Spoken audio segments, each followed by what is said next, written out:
Saudações, estamos na TV Supre, no programa Investigações sobre o Viver. Meu nome é Mariano. Eu vou apresentar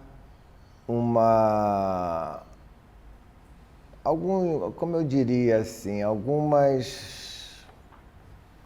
indagações sobre esse tema.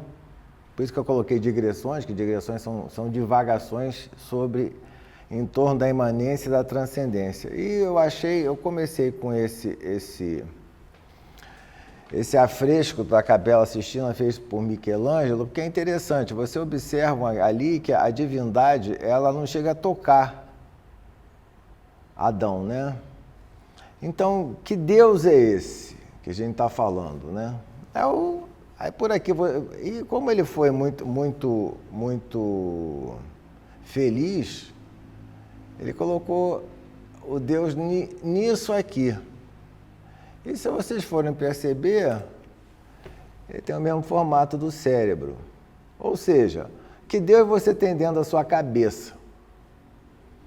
Se Deus é transcendente, Deus é imanente, isso é uma coisa que é só da cabeça do ser humano, que Deus apenas é, né? Então, essa citação também achei interessante, que ela não é minha. Os homens só veem o que querem ver.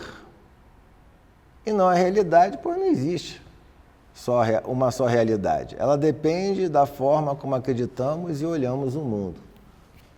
Bem, então, por aí eu quero ver se a gente consegue fazer embora a maioria das vezes eu não consiga, falar em o menor tempo o possível para que nós possamos depois discutir. Vamos lá. Em geral, a imanência refere-se a algo que tem em si próprio o seu princípio e o seu fim. A transcendência, por sua vez, ela faz referência a algo que possui um fim externo e superior a si mesmo. A imanência está ligada à realidade material, apreendida imediatamente pelos sentidos do corpo. E a transcendência, né, ela está ligada à realidade imaterial, de uma natureza metafísica e puramente teórica e racional. Então, são dois conceitos aparentemente antitéticos, conforme está se notando. Vamos para a etimologia da palavra, que alguém já me disse que com a etimologia você já tem meia palestra garantida, né? Imanência, veio do latim imanens, de in, que é em, e manere, habitar, permanecer, ou seja, permanecer dentro. É um conceito filosófico e ontológico que significa a presença interior de algo ou uma qualidade como parte de um ser, ou do ser como parte dela, sendo antitético ao conceito de transcendência, que transcendência significa ir além. O caráter daquilo que transcende é exterior e superior em relação à essência de algo. Então, vocês estão vendo que são basicamente complementares o que eu estou falando. Na teologia e metafísica, sustenta que o divino ou o absoluto abrange ou se manifesta no mundo material. E imanentismo é o termo usado para se referir à noção de que um Deus ou uma mente ou espírito abstrato ele vai pervade o mundo. Tá? Então, vocês estão vendo que não é uma coisa que não é simples, mas que são termos que eles explicam, cada um pedaço de uma coisa, mas eles se complementam. Na religião, a transcendência é o aspecto da natureza e do poder de uma divindade que é totalmente independente do universo material, além de todas as leis físicas conhecidas. Tá? Na teologia, disse que Deus é transcendente, ou seja, hiperbecós da criação, Na medida em que ele está acima dela, ele não é limitado por ela. Não sendo limitado pelo espaço e pelo tempo, como é o mundo natural e possuindo tal característica em relação ao seu atributo de infinitude. Porque se é Deus, não pode ser limitado. Isso é uma questão mais ou menos lógica. Isso, então, é contrastado com a imanência, onde se diz que um Deus está completamente presente no mundo físico e, portanto, acessível às criaturas de várias maneiras. Na experiência religiosa, a transcendência é um estado de ser que superou as limitações da existência física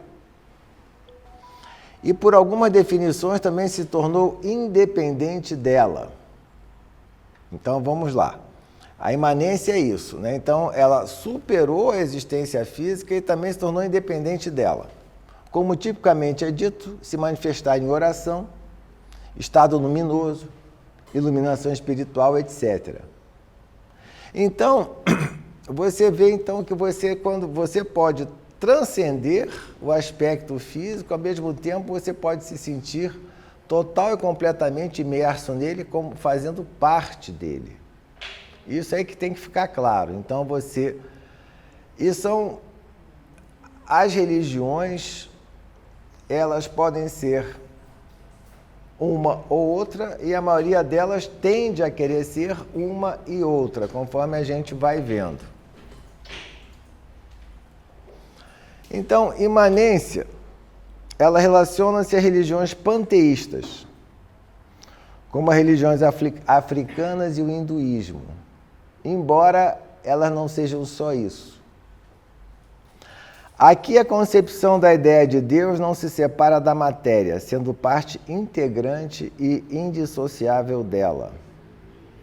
Deus está em tudo, permeia em tudo, vai permeando tudo e não é uma entidade criadora, mas sim organizadora.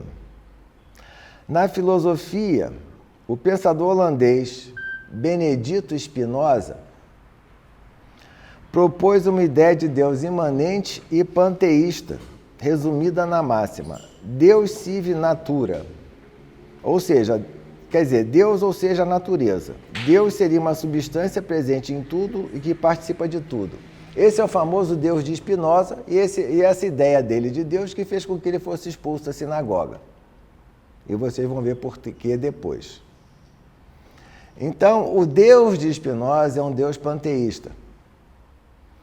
E os judeus ortodoxos até hoje não aceitam essa coisa do Spinoza. Caso vocês não saibam, eu estou falando pelo que me disseram, quando se tentou lá em Amsterdã inaugurar um busto de Spinoza, os judeus foram contra porque ele foi expulso da sinagoga à época dele.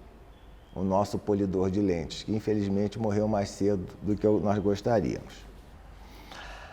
Bem, então, a imanência, no caso, está ligada à realidade material, apreendida imediatamente pelos sentidos do corpo humano, por isso mesmo tida como realidade sensorial.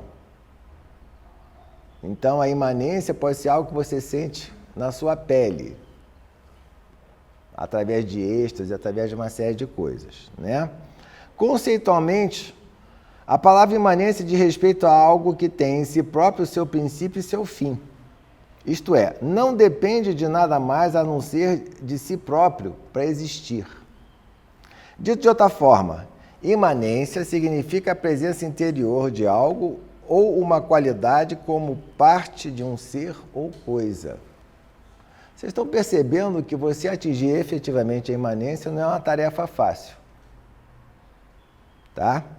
Bem, vamos lá. A transcendência, agora. Então, vamos lá. A tradição judaico-cristã e islâmica, isso é importante, esse slide, está baseada na noção de um Deus transcendente, ou seja, uma entidade primeira e separada da matéria que foi responsável por criar a matéria. Para o cristianismo, porém, a figura de Jesus Cristo é a personificação imanente do Deus transcendente. De outro lado, a transcendência refere-se a algo que possui um fim externo e superior a si mesmo. A transcendência está ligada à realidade imaterial, de uma natureza metafísica, mental e racional, por isso mesmo designada como realidade extrasensorial. Transcendência significa ir além, caráter daquilo que transcende, é exterior e superior à essência de algo. Assim, a transcendência é algo visto fora do mundo. Então, vocês estão vendo aí que aos pouquinhos as coisas vão se complicando. Que, diga-se passagem, essa que é a ideia, né? Então vamos lá, vamos continuar a brincadeira. Em suma, a imanência é uma teoria, ou uma doutrina, ou um sistema, ou um dogma, segundo a qual o mundo real não é regulado por um princípio superior, distinto e separado da matéria. Esse é o famoso Deus de Spinoza, Deus imanente, né? Mas antes que o mundo real constitui em si mesmo uma substância autossuficiente. O absoluto é, então, imanente ao mundo. No tempo, temos, né, no caso assim, como é que eu vou dizer para você? A imanência do passado e do futuro. Por que isso? Eles são imanentes por definição. Eles estão presentes, são permanentes, não desaparecem totalmente. Eu falei passado, estou falando presente, o que eu vou falar é futuro. Está tudo mais ou menos ao mesmo tempo. Então, ele, por definição, ele não desaparece totalmente. Portanto, tudo que está no espaço e no tempo, ou no espaço-tempo, é imanente ao sujeito. Assim, é relativamente fácil ao ser humano conceber a imanência, porque está permeando a gente. O problema é a concepção da transcendência, tá? Vamos lá. Se a imanência é o espaço-tempo, e se o espaço-tempo teve início com o Big Bang, há cerca de 13,7 bilhões de anos-luz, eu acho mais barato essas precisões, 13,7, 14,8, né? Igual quando algumas pessoas me perguntam, como é que você está se sentindo melhor? Eu melhorei 38,7%, mas enfim, isso é outra coisa. A transcendência repousa não no espaço-tempo, mas na ausência dele. Porque se é verdade, né, que o universo teve início e por isso é finito, terá que haver na realidade com R maiúsculo, uma causa desse início. E essa causa, qualquer que seja, é a condição da transcendência. Eu espero estar conseguindo complicar o suficiente para vocês. E vamos agora para o contexto religioso, tá? A imanência é a transcendência de Deus. A imanência e a transcendência de Deus dizem respeito à relação de Deus com a criação. Quando falamos que Deus é totalmente superior e está acima de sua criação, estamos afirmando que ele é transcendente. Já quando falamos que Deus pode ser encontrado ativamente dentro da sua criação, estamos afirmando que ele é imanente. Volto a dizer, aquele Deus está na cabeça de cada um, conforme eu falei no segundo slide. A questão da imanência e transcendência de Deus deve ser abordada da maneira correta para que não haja uma visão distorcida de Deus. Algumas pessoas enfatizam muito a imanência de Deus numa tentativa de mostrar sua proximidade com a criação, mas acabam anulando sua transcendência. Já outras, a enaltecer a natureza singular e soberana de Deus, acabam enfatizando apenas a sua transcendência e ignorando a sua imanência. O resultado disso muitas vezes se mostra num conceito de Deus que está tão separado e longe da criação que é impossível que haja qualquer aproximação dele.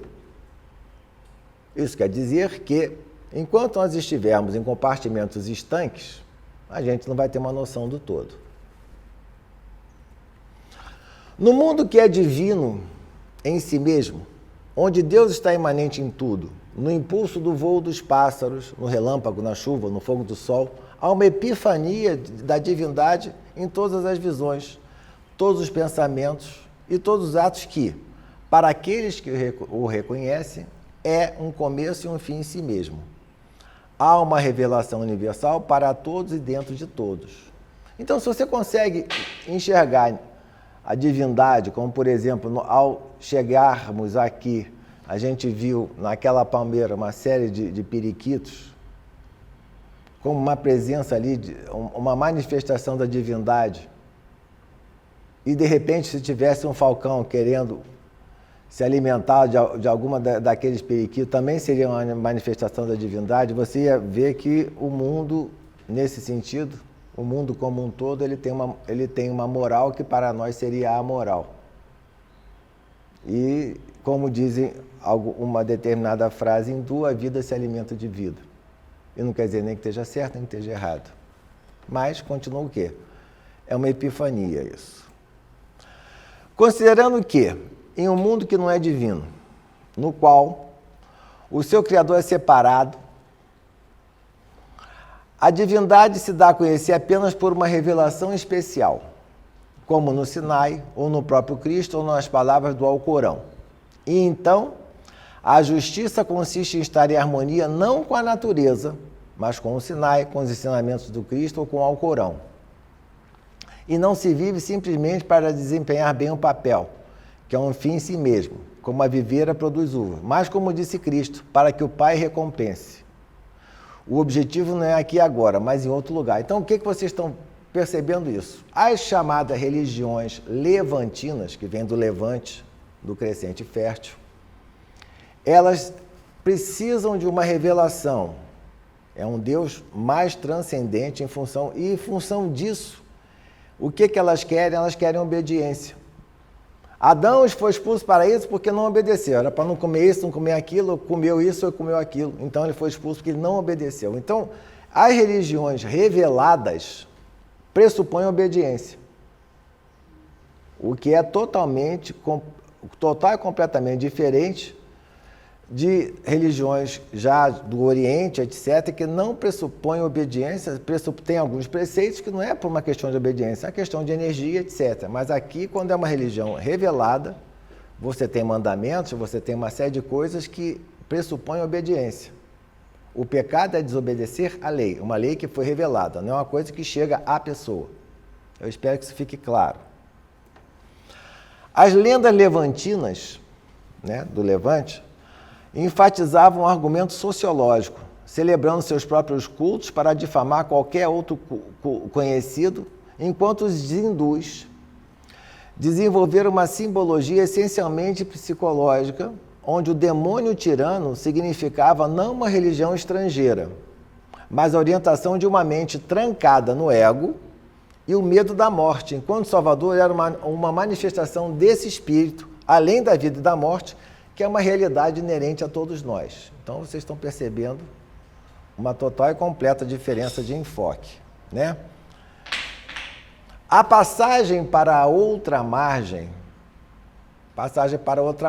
porque isso é uma lenda dos hindus, Aquele que atravessa para a outra margem. Inclusive, o próprio Buda diz, você precisa de um barco para atravessar a outra margem, mas já que você está na outra margem, você não precisa ficar agora com esse barco nas costas. Então, estou dizendo, a passagem para outra margem é algo muito significativo para os hindus. E o que veio daí, como o budismo, etc. E são os que atingiram a outra margem. Inclusive, uma música do Milton Nascimento, A Terceira Margem do Rio, diz exatamente esse contexto mais metafísico. Então, a terra da vaca. Por que é a terra da vaca? Porque a vaca, os bois foram um dos primeiros a serem domesticados, então eles eram importantes para os seres humanos. Daí, no Neolítico, etc., as primeiras divindades teriam formato de boi ou de vaca, aí você vê no budismo a doma do touro, porque é aquela parte selvagem em você, enfim. Essa que é a ideia, Denota a transferência de ênfase de uma orientação do ego. O ego é o quê? É o mundo do rei tirano para a realidade manifestada através da natureza, o mundo da grande deusa Terra, personificada desde os primeiros tempos do Neolítico na forma de uma vaca. Aí vocês observam também aquela deusa Ator, etc., que é aquela deusa do Egito Antigo, Os mitos são muito semelhantes, mas não seria correto interpretar um de acordo com o significado do outro. Eles são separados por um fio de cabelo, No entanto, são universos total completamente separados. Isso tem que ficar claro. Está entendendo? Então, você tem, nesses contextos, você tem um enfoque mais transcendente, mais imanente, e vocês vão ver quando a pessoa se realiza dentro daquele contexto religioso, seja ele qual for, a pessoa realiza o quê? Os dois. A gente vai vendo mais adiante. Bem, vamos lá então começar pelo judaísmo, porque é uma questão de onde a gente vem, né? Do primeiro monoteísmo, né? Aliás, a diferença entre monoteísmo é que você só acredita num Deus, mas você aceita que as pessoas têm outros deuses. Monolatria é quando você aceita que você só tem um Deus, mas você não aceita que os outros têm outros deuses, etc. Né? Vamos lá. Os teólogos judeus, especialmente desde a Idade Média, descreveram a transcendência de Deus em termos de simplicidade divina, explicando as características tradicionais de Deus como onisciente e onipotente. Interversões da transcendência divina ocorrem sob a forma de eventos fora do campo da ocorrência natural, que seriam os milagres, né? Como milagre é a revelação dos 10 mandamentos a Moisés no Monte Sinai, ou como providência divina, que é parte do Deus transcendente, segundo um pensador judeu que foi Fílon de Alexandria, por ser ele a causa ativa na manifestação, na manutenção do universo. Ou seja, para os judeus, Deus continua atuando na manutenção do universo. Então não foi uma coisa que fez e parou. A divindade continua atuando, tá? E aí, na cosmogonia cabalística judaica, que você tem a Cabala é o esoterismo do judaísmo, dentro do judaísmo. Esse Deus é descrito como Ein Sof, ou seja, sem fim, né? Como referência à simplicidade divina de Deus e à incognoscibilidade essencial. Emanação da criação do Ein Sof é explicada por um processo de filtragem. Então, o que seria isso? Você imagina uma coisa que começa num sem fim, ele se contrai um pouco para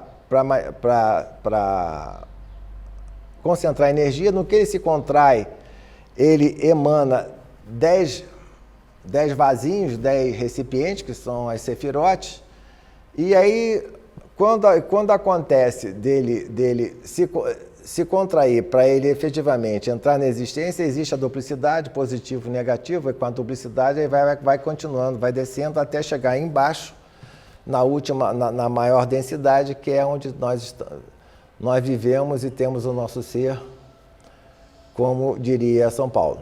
Tá? Então, é isso que seria. Você começa de uma emanação, de uma contração, vai para a primeira emanação, a primeira divisão, vai dividindo, vai descendo. É uma ideia um pouco tosca, mas dá para os cabalistas o que seria isso, é esse processo de filtragem. Tá? Esse processo finalmente continuou até que a luz da divindade fosse suficientemente reduzida, ocultada, para permitir o mundo em que habitamos fosse sustentado sem romper. É a última séfira da Cabala, que é Malkut, ou seja, é o reino, é a parte nossa de existência. Né? A criação deste mundo, no entanto, vem com a consequência de que a transcendência divina está ocultada ou exilada desse mundo que é imanente. Houve a emanação do mundo, mas a transcendência divina ficou ocultada nesse processo de filtragem. Mas quando ele vai descendo, ficaram diversas faíscas divinas. Né? Então, a revelação de faíscas escondidas dentro desses fragmentos embutidos em nosso mundo material é que essa transcendência pode ser reconhecida novamente. E aí, você tem os racídicos, foi um movimento judaico do século XVIII ou XVII que eles quiseram retomar as suas tradições, né? Eles acharam que essas faíscas divinas são reveladas através do cumprimento dos mandamentos. Gente, se a gente acha que o cristianismo tem 10 mandamentos é muita coisa, eles têm um total de 615, uma coisa assim, mais embaixo vou colocar. Então, o mitzvot, as obrigações e proibições de escrita na Torá. Lembre-se que eu falei logo no início. Então, quando a religião é revelada, você tem que obedecer. Então, se você obedece, você tem aquilo que se propõe, né? Uma explicação cabalística para a existência da malevolência do mundo é que estas coisas terríveis são possíveis com essas faíscas divinas sendo escondidas. Então, a partir do momento que teve o processo de filtragem, teve uma descida à matéria, as faíscas divinas ficaram escondidas, aí começou a maldade no mundo, né? Portanto, existe alguma urgência em executar mitzvot, a fim de liberar essas faíscas ocultas e executar um tikkun olam. Tikkun é a cura. Então, você na Cabala, ou seja, você ao fazer aquilo, você toma parte ativa na cura do mundo. Você obedecendo essas mitzvot, você toma parte ativa na cura do mundo. Então, o mundo é presidido pelo aspecto imanente. Até então, o mundo é presidido pelo aspecto imanente de Deus, frequentemente chamado Shekinah, ou Espírito Divino, em termos femininos. É isso que é uma coisa interessante, que a criação, gente, dentro da Cabala, a criação é alguma coisa que quem... Elohim, que é a primeira frase do Gênesis, é Bereshit ben Elohim. Elohim você pode traduzir como deuses. Ou, dentro da Cabala, equivale a Binah, o aspecto criador é feminino, que o que cria é feminino. Depois eles começaram a torcer tudo e, enfim, veio aquela misoginia na maioria das religiões reveladas, né? São 613 mitzvot. Então, quem acha que os 10 mandamentos é muita coisa, imagina 613, né? Então, são 365 mandamentos negativos. Eles correspondem ao número de dias do ano solar, que é como se cada dia dissesse a pessoa, não cometa uma transgressão hoje. É interessante, então, percebendo um freio social aí ou ainda não? Então, né? E 248 mandamentos positivos, que é relacionado ao número de ossos ou órgãos importantes do corpo humano. Isso é, como se cada membro dissesse a pessoa, cumpra um preceito comigo. Então, o que existe aí? Existe uma obediência. Você, ao obedecer, você está contribuindo para a cura do mundo. Então, você vê que o Deus sai de uma transcendência e chega imanente na última que é Shekinah, também conhecido como Malkut. Tá? Então, isso é dentro do judaísmo. Agora, vamos para o cristianismo. A Igreja Católica, assim como outras igrejas cristãs, sustentam que Deus transcende a toda a criação. E, segundo Tomás de Aquino, em relação a Deus, não podemos entender o que Ele é, mas apenas o que Ele não é, e como os outros seres se relacionam com Ele. Então, você vê que ele chega a Deus através de quê? De uma forma negativa. Esse modo de investigação, que considera uma transcendência compreensível de Deus e que apenas pode negar o que ele não é, foi chamado de teologia apofática, ou via negativa, descrita por Pseudo-Dioniso, o Areopagita, mas esse autor também considerou a via positiva na descrição dos atributos divinos e em seu platonismo, porque o cristianismo foi muito influenciado pelas ideias de Platão, afirmou a transcendência divina junto com a imanência. Tá? Relação que foi discutida pelos neoplatonistas, posteriores que são cristãos, como João Escolterisna, que seria o Erisna, Mestre Eckhart, que é maravilhoso, se vocês puderem ler as obras dele, Nicolau de Cusa e Giordano Bruno, e é importante para os teólogos cristãos até hoje. Então, vocês estão vendo que as religiões reveladas, elas pregam o quê? Uma obediência. Porque a religião revelada, como é revelada, quase sempre elas têm um Deus transcendente. Mas para você realizar aquele Deus, você tem que chegar na imanência também. Então, vocês estão percebendo que, se você quiser ir para um aspecto além da religião, você precisa de fazer isso. As representações antropomórficas de Deus são amplamente metafóricas e refletem o desafio dos modos de expressão humanos na tentativa de descrever infinito. Descrever infinito, para mim, é quase uma contradição em termos, né? Santo Agostinho afirmou em suas confissões que Deus é além do tempo, pois o próprio tempo tu fizeste, mas também observou. É somente pelo uso de expressões humanas que as escrituras podem fazer com que esses muitos tipos de leitores, a quem elas querem ajudar, se sintam em casa. O senso de transcendência e, portanto, a consciência do sagrado é considerado um componente da liturgia. Então, é uma forma, ou seja, você reduz uma tentativa ou de negar Deus não é isso, Deus não é aquilo, Deus não é aquilo outro, ou você tenta também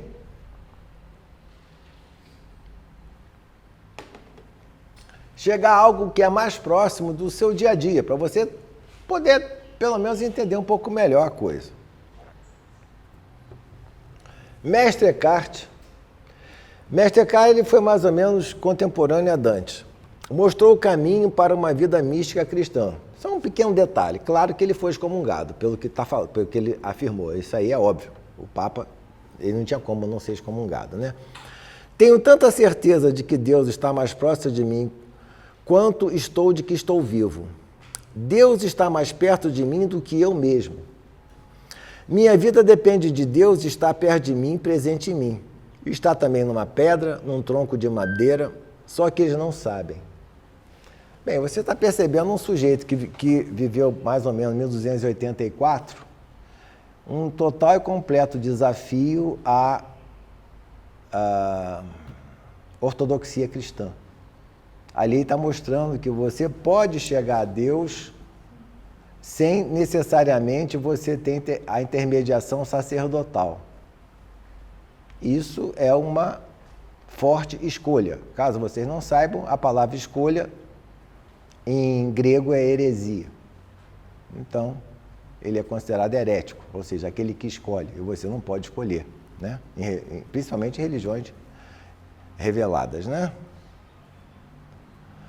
Pode-se dizer que a noção cristã ortodoxa de que a natureza é corrupta e de que a igreja cristã é incorruptível representa uma afirmação extrema das implicações do mito judaico de Deus separado do mundo, criando, julgando, condenando e então oferecendo, lá de fora, adotar uma partícula de sua imensidão com a virtude de sua atenção particular. Então, através de uma aliança, do Alcorão, da encarnação. Então, a aliança foi feita com os judeus, o Corão foi revelado a Muhammad e a encarnação de Jesus.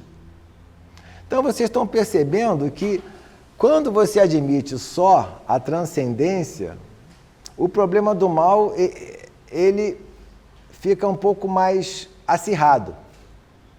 Que se Deus pode tudo, como é que ele permite o mal? Já com Deus na natureza, a natureza, por definição, ela é o quê? Ela é competitiva, ela é amoral, a vida alimenta-se de vida. E você, ao compreender aquilo, você se realizar dentro daquilo, você entende, desculpe a tautologia, o mal como um mal necessário. Tá? Porém, ironicamente, os próprios símbolos usados pela igreja para ensinar essa suposta circunstância carregam implícito em si um ensinamento oposto, que fala por si ao coração com o silêncio de suas formas eloquentes. Ou seja, a partir do momento que você pega essa noção o êxtase dos santos e você, ao ver um determinado símbolo sagrado, quer seja um cálice de uma missa ou coisa que o valha, você entra num momento de transcendência, mas, por outro lado, você se sente parte daquele cálice, isso é uma... Você é como se você realizasse dentro de você essas duas coisas.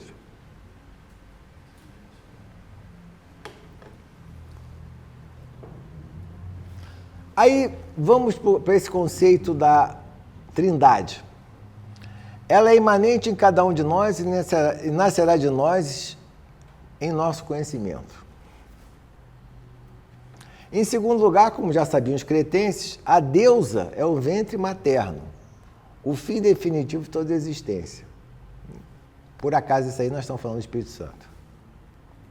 E terceiro, como todo mundo parece saber, exceto nossos próprios intérpretes autorizados dos ícones de nossa herança comum, o microcosmo e o macrocosmo são, em essência, um em Deus, que não é de forma alguma corruptível. corruptível para ser ridicularizado por nenhuma definição de credo.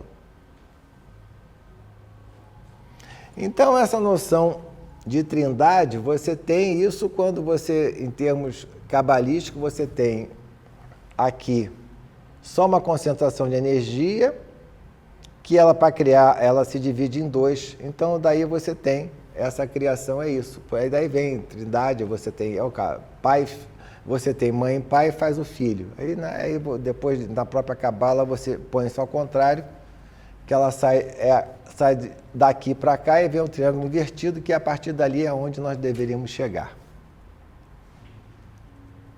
Agora vamos para o islamismo. Tawhid é o ato de acreditar, afirmar que Deus, em árabe Allah, é um e único, Wahid. O Alcorão, desculpe eu falar, caso vocês não saibam, Al é o, Corão é livro. Eu estou falando aqui o livro. Mas a maioria não sabe que Sahara quer dizer deserto. Então, grande deserto. Então, a gente fala do deserto Sahara, a gente está falando deserto do grande deserto. Mas isso virou um lugar comum, né? O Alcorão afirma a existência de uma verdade única e absoluta que transcende o mundo. Um ser único e indivisível, independente de toda a criação. Então, de acordo com o Corão, diga, ele é Deus, o um e único. Deus o eterno, absoluto. Ele não gera, nem é gerado, e não há ninguém como ele. Essa é a Surata 11, 1, 2, 4, na tradução de Yusuf Ali. Teu Senhor é autossuficiente, cheio de misericórdia. Se fosse a vontade de Deus, Deus poderia destruí-lo, e em seu lugar designar quem Deus quiser como seus sucessores, assim como Deus o ergueu da posteridade de outras pessoas. O Corão também fornece uma imagem monista de Deus, descrevendo a realidade como um todo unificado. Um Deus como sendo um conceito único que descreveria ou atribuiria todas as coisas existentes. Deus é o primeiro e o último, o exterior e o interior. É o conhecedor de tudo, tá? Todos os muçulmanos, no entanto, criticaram vigorosamente as interpretações que levariam a uma visão monista de Deus, pelo que considera obscurecer a distinção entre o Criador e a criatura, e sua incompatibilidade com o monoteísmo radical do Islã. O que isso quer dizer? A partir do momento que você tem um monoteísmo radical, você, ao mesmo tempo, você sabe que existe Deus, e eles têm, inclusive, 99 nomes de Deus, você não pode achar que o Criador e a criatura são uma coisa só. O islamismo deixa bem claro uma separação entre Criador e criatura. É o Deus que, ele, como revelado a Muhammad, ele que faz as coisas, faz tudo, e cabe à criatura seguir as suratas para chegar até alguma coisa mais próxima a ele. Tá? As suratas equivalem aos versículos bíblicos, tá? Desculpe que eu não falei isso antes. Para explicar a complexidade da unidade de Deus e da natureza divina, o Corão usa 99 termos referidos como os mais belos nomes de Alá. Além do nome supremo Alá e do neologismo Al-Rahman, referindo-se à beneficência divina que constantemente cria e recria, mantém e destrói o universo. Quer dizer, cria, recria, mantém e destrói o universo. Isso é o que? Brahma, Vishnu e Shiva. Aí você tem uma trindade hindu nessa brincadeira. Outros nomes podem ser compartilhados por Deus e pelos seres humanos. De acordo com os ensinamentos islâmicos, tá? O último deve servir como lembrete da imanência de Deus, em vez de ser um sinal da própria divindade ou, alternativamente, impor uma limitação à natureza transcendente de Deus. Ou seja, é o Al-Rahman, que ele cria, recria e destrói o universo. Tawhid, ou a unidade de Deus, constitui o principal artigo de fé profissão muçulmana, quando você professa aquela fé. Atribuir divindade a uma entidade criada é o único pecado imperdoável mencionado no Corão. Então você não atribui nada. Não há uma entidade criada, uma entidade que sempre existiu. Tá? Os muçulmanos acreditam que a totalidade do ensino islâmico se apoia nesse princípio do Tawhid, ou seja, uma divindade que sempre existiu e está ali, e é ele que mantém tudo que existe, mas separado da humanidade. Então, separado daquilo que ele criou, ele está além daquilo que ele criou. Aí nós temos um grande místico, Ibn Arabi, que ele pega o Deus transcendente e Deus imanente. Eu fiz questão de pegar essa poesia, que ela é lindíssima, gente. Ó, se tu insistes somente na transcendência, tu o restringes. E se insistes na imanência, tu o limitas. Se mantém a ambos os aspectos, estás certo. Imã e mestre nas ciências espirituais. Imã é aquele que é o clérigo, né, também. Aquele que afirma os dois aspectos é um politeísta. Enquanto aquele que o isola tenta regulá-lo. Você tenta regular a divindade, né? Se professas a unidade de Deus, né? Fique atento para não compará-lo. E se professas a unidade, não o faças transcendente. Tu não és ele, e tu és ele. E nas essências das coisas, limitado e ilimitado, tu o vês. Eu achei isso fantástico. Para mim, isso é maravilhoso. Tá? Como é que, sabe, a forma como foi colocado ali, né? Eu sou suspeito para falar, porque eu escrevo poesia, algumas pessoas aqui me conhecem, mas o poeta consegue definir de uma forma muito mais bela algumas coisas, né? Ibn Arabi, bem, é outra coisa. Agora, dentro dos monoteístas, dessas religiões reveladas, claro que tem os místicos, conforme vocês viram, Ibn Arabi, Mestre Eckhart, tá? Assim como você teve o Ari, que era um cabalista, e outros místicos judaicos, né? Aí, vamos lá. Pardês é o inicial dos 4 métodos no comentário da Torá. Pardês quer dizer, ou seja, pegaram Pest, Remez, Dachá e Sod. Pest é o entendimento da Bíblia tal como está na Torá, no Velho Testamento. Remez é o comentário filosófico das palavras de escrita. Dachá, a interpretação da lenda. Sod, a interpretação dos mistérios e a simbologia da Torá.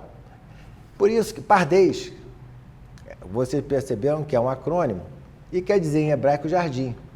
Quando dizem para as pessoas entrar no jardim, o jardim disso, o jardim daquilo, é isso. Entrar no jardim é você ter na sua cabeça essas 4 interpretações, tá?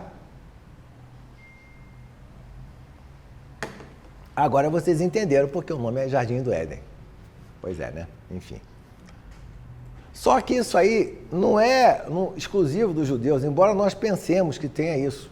E, inclusive, o primeiro a falar isso foi um cristão.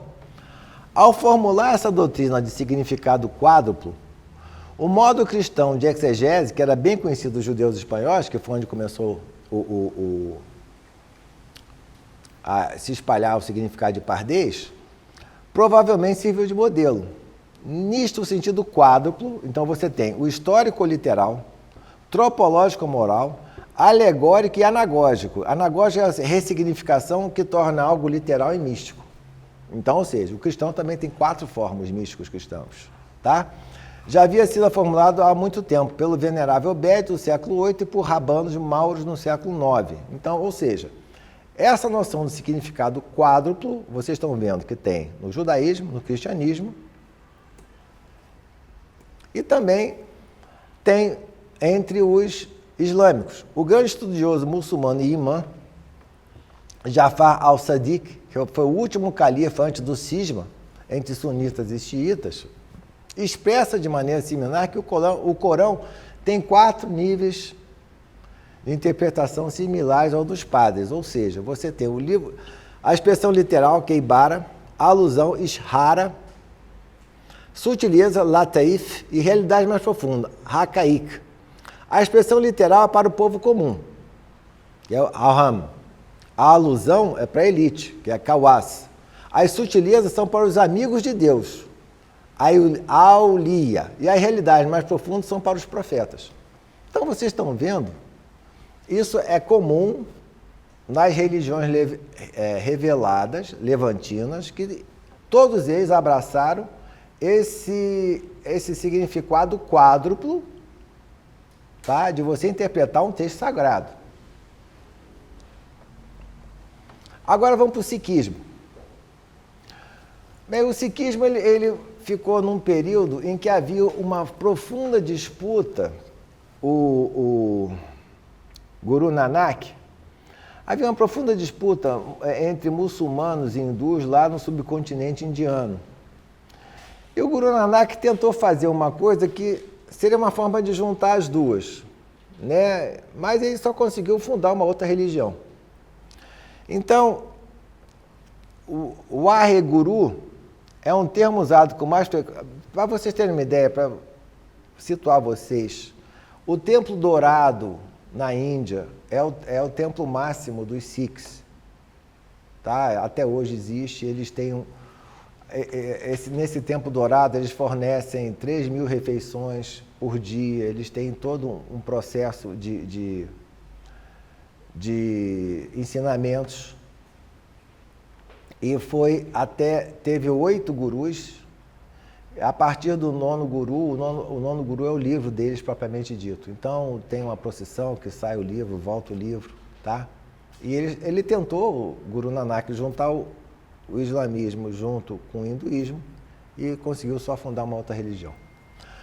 O Waheguru é um termo usado com mais frequência no sikhismo para se referir a Deus, o ser supremo, o criador de todos. Significa professor maravilhoso na língua Punjabi, porque é exatamente onde eles estavam lá, que era no Punjab. Mas nesse caso é usado para se referir ao Deus Sikh. O Ari significa maravilhoso, que é um empréstimo da Pérsia Média, porque com a invasão muçulmana da Índia, muitos persas que tornaram-se muçulmanos, eles foram, através daquele passo lá que tem no Afeganistão, o Paquistão, eles foram indo para lá também. Tanto que levaram, inclusive, a religião deles, só lá que tem os zoroastristas ou parsis. Tá? Bem, enfim. Guru é um termo que pode denotar professor. Porque guru é um termo sânscrito que quer dizer aquele que afasta as trevas, mas também pode denotar professor. O Waheguru também é descrito por alguns como uma experiência de êxtase que está além de todas as descrições. Cumulativamente, o nome implica admiração pela luz divina, eliminando as trevas espirituais. Também pode implicar salve o Senhor, cujo nome elimina as trevas espirituais. A doutrina Sikh identifica um Deus panenteísta, que é Ek Onkar. Isso é, o que é o panenteísmo? O universo, a natureza e Deus formam um todo que é onipresente e possui infinitas qualidades. Isso que é panenteísta, né? Cujo nome é verdadeiro, Sat Nam, e pode fazer qualquer coisa, Karta Purkh. Não tem medo, Nirbiahu, não é inimigo de ninguém, está além do tempo, não tem imagem, está além da circulação de nascimento e morte, é autoexistente e possui a graça da palavra Guru, que é a luz eterna, que podemos encontrá-lo.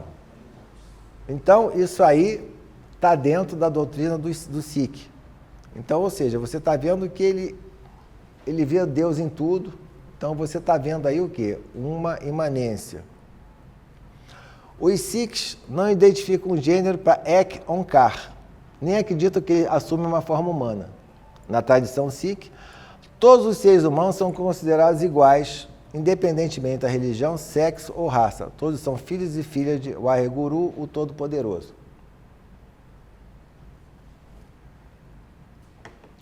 Mais uma vez, a gente não percebe aí não foi bem necessariamente uma revelação.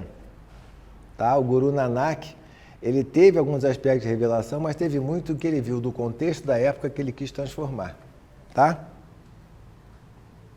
Agora vamos para o hinduísmo.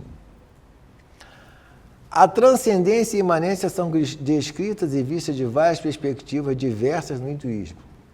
Algumas tradições, como a Advaita Vedanta, alguns aqui dominam isso bem mais do que eu, a veem na forma de Deus como Nirguna Brahma. Advaita quer dizer sem divisões, sem dualismo, que é o Deus sem atributos, sendo a transcendência e a imanência absolutas. Então, no Advaita, a transcendência e a imanência são absolutas. Outras tradições, como a Vishishitadvaita e a Bhakti Yoga, a veem como Deus com atributos. Então, você pode também ter um Deus que não tem atributo nenhum, daí o termo ser Advaita, e ao mesmo tempo tem tudo dentro dele, e como vê com diferentes atributos, que é o caso da Bhakti Yoga, sendo o absoluto uma divindade pessoal, Ishvara, que isso está dentro, o Ishvara está dentro da Raja Yoga de Patanjali, como também está dentro da doutrina Sankhya, que é uma dos ramos das filosofias, que na yoga, no hinduísmo, não existe o termo filosofia. São 7 escolas, eles chamam de Darshana, que são pontos de vista.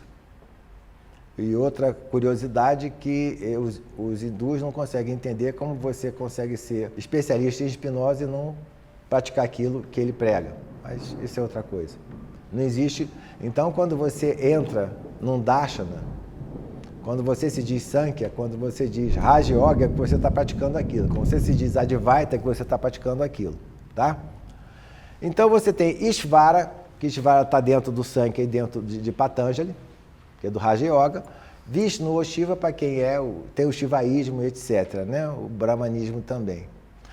No Bhagavad Gita, estas, quer dizer, a imanência e a transcendência, são descritas como um nível de realização espiritual, ou estado de ser aberto a todos os aspirantes espirituais, que é o objetivo da prática do yoga.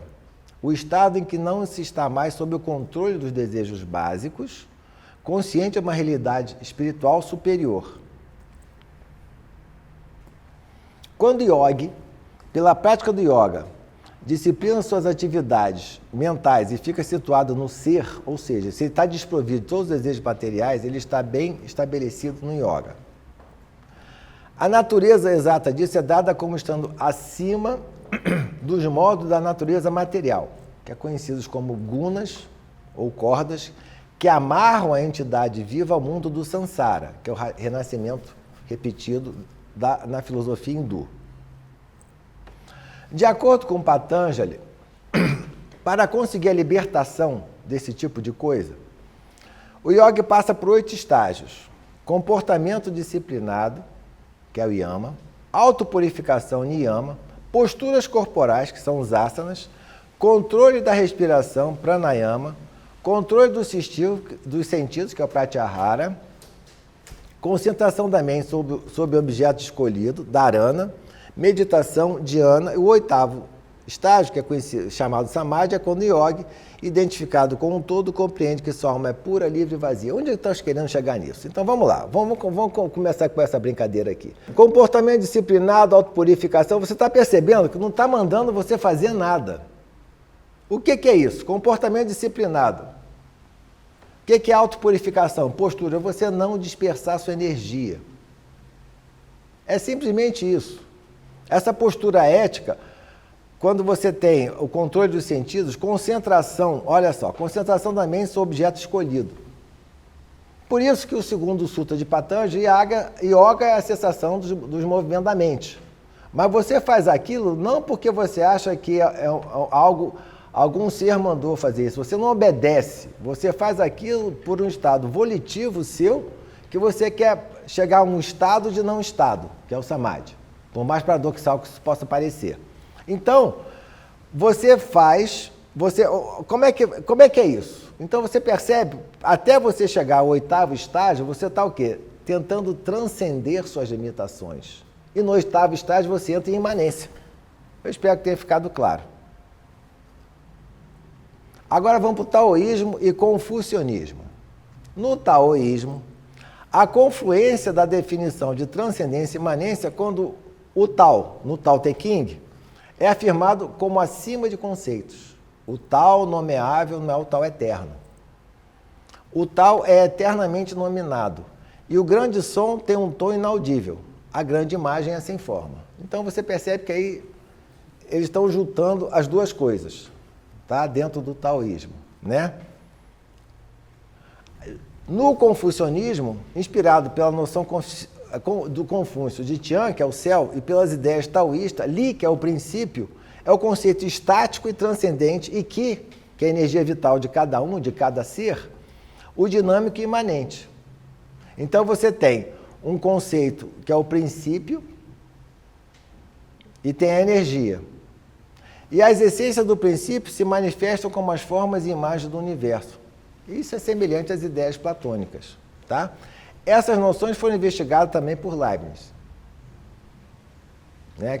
E uma frase usada para expressar isso foi Li Feng Shu, ou seja, o princípio é um, mas suas manifestações são muitas. Então vocês estão percebendo que o taoísmo e o confucionismo eles já se mesclam desde o início.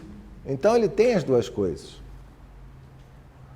E aí, como podia deixar de ser, por fim, eu estou chegando no budismo. Os discursos de origem do universo são, em geral, uma herança dos primeiros tempos das religiões e servem para a legitimação de uma ideologia igualmente religiosa.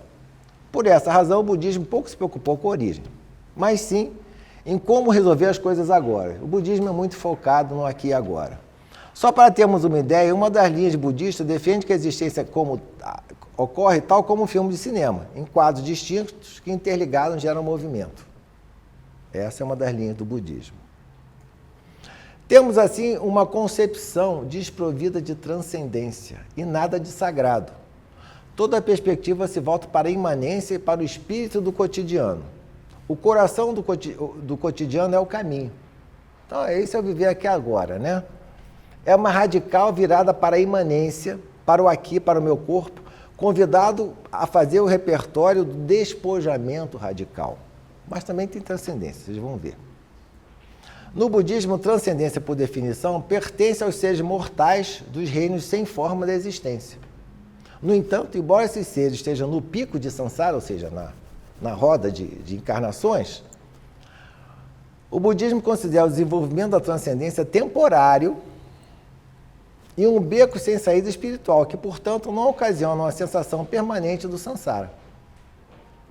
Tá? Essa afirmação foi um diferenciador primário durante o treinamento e desenvolvimento do próprio Gautama Buda. Entende? Enquanto você pode transcender, enquanto tiver aquele eguinho ali, você pode esquecer que você ainda está no Sansara. A iluminação primordial e o Dharma são às vezes retratados como transcendentes, uma vez que podem superar as obstruções sansáricas. Alternativamente, nas várias formas de budismo, Theravada, Mahayana, especialmente a Terra Pura e Vajrayana, a noção de transcendência às vezes inclui uma aplicação soteriológica, ou seja, algum tipo de salvação. Embora o budismo em si não queira esse tipo de salvação, mas o ser humano quer um pouquinho de salvação. E o budismo ele foi se adaptando às circunstâncias locais, tá? Exceto para o Terra Pura e Vajrayana, o papel desempenhado pelos seres transcendentes é mínimo. E, no máximo, um expediente temporário. Né? Então, ou seja, por que o Vajrayana? Ele pega aquele sujeito que é um tulku, olha, então ele toma ele como exemplo.